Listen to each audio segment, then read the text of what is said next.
In this video, I want to talk a little bit about applying the patterns that you have to the wood so you can cut them out on your scroll saw. Now, years ago, we used to take pattern books and we would make copies of them, and then we would actually trace the pattern onto the wood using carbon paper.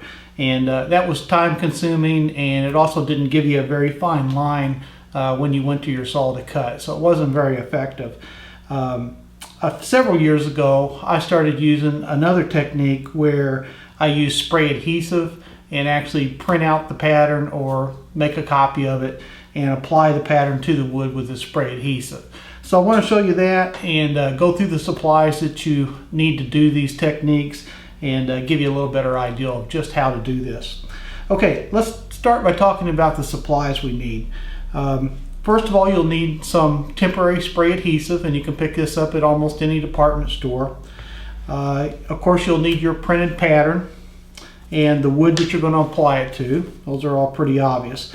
A couple other things I like to have is I like to have a good cutting mat to allow me to cut the pattern down to size, because sometimes just using scissors you don't get a very detailed cut, and in some cases you want to cut right on the line of the pattern, and sometimes it's okay to just use your scissors and cut around it. So I have a nice cutting mat and an X-Acto knife that I use to cut the pattern out with. I also have a straight edge that allows me to cut along the straight lines of a pattern when I need to. And also here I've got a couple different kinds of tape. I've got a tape dispenser here that's got the clear box tape on it, and I've also got a roll of the blue painter's tape, and I'll show you what we're going to do with those here in just a second.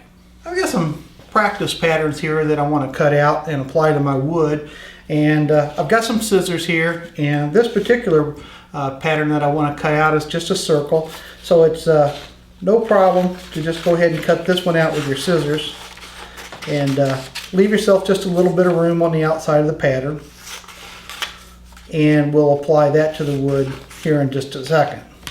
Now, a couple of these other patterns I've got on here, I might not necessarily want to cut them out with the scissors, because let's say that I'm going to cut out this little square right here with the V-notch in it, and I've already got my piece of wood cut down to exactly this size. Well, if I cut all the way around, I'm going to have, you know, the pattern hanging over the wood. And also, if I can use my table saw to cut this piece of wood down to size, I'm going to get a much squarer cut at the table saw than I necessarily will at the scroll saw. So in this case, I would use my table saw to get the square part of this pattern cut out, and I'll use the scroll saw just to go in and cut the V. So in that case, that's why I keep the straight edge handy, and I will cut out this part of the pattern using my X-Acto knife to get a very straight cut that I can then apply that pattern to the piece of wood. I've got the two practice patterns cut out now, and I've got them over here on my spraying table, and this is just a little table that I pull out from underneath my workbench where I can spray this spray adhesive onto without making too big of a mess. And I do use the temporary spray adhesive, and in this case it's a 3M brand, and it's the general purpose 45, and it does a pretty good job of letting you remove the patterns when you get done, but we'll be showing you some more techniques for those tough patterns that don't want to come off. So right now what you want to do is you want to spray up your shake up your spray adhesive real well and give each one of these patterns a pretty decent little coat. Doesn't take too much. And now what we can do is go ahead and apply the pattern to our wood blank. And in this case, the pattern that I cut out that's a little bit of a square, I'm going to use the straight edges that I already have on this piece of wood to my advantage.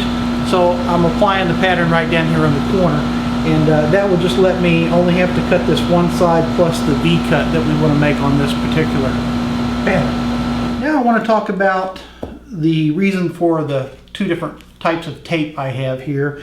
And some time ago someone discovered that if you apply the box tape over the pattern before you start the cut, the glue on the tape actually helps lubricate the blade. Now that gives you one really big advantage in some wood, and that is that woods like cherry that tend to burn very easily from the heat that's generated from the friction of the blade cutting the wood. This lubrication from the glue will actually almost eliminate that burning. As a matter of fact, in most cases, it will completely eliminate it. So several years ago, I started using this technique where after I would apply the pattern to the wood, I would go ahead and put the packing tape over the top of it. Another advantage is a lot of times when you begin to take the pattern off of the wood, the tape will make the paper stay in one piece and come off a little easier.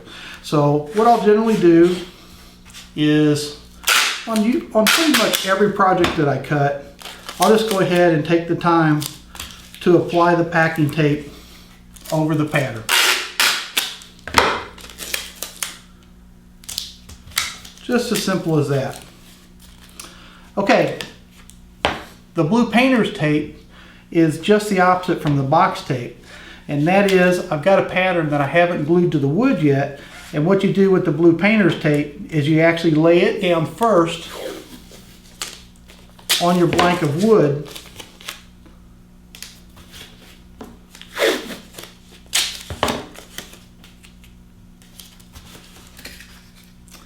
then you use the spray adhesive to attach the pattern on top of the blue painter's tape.